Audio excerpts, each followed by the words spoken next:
সমূহ অসমবাসী ৰাইজক ভোগালী বিহুৰ অলেখ শুভেচ্ছা জ্ঞাপন কৰিলোঁ।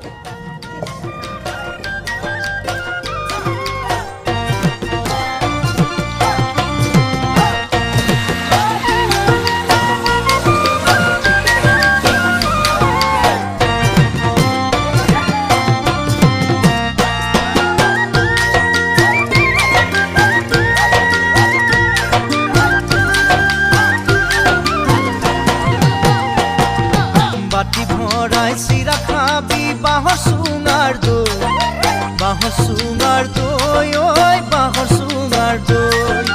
জুহালতে জুতি লবি সাজৰ বাতি লৈ, সাজৰ বাতি লৈ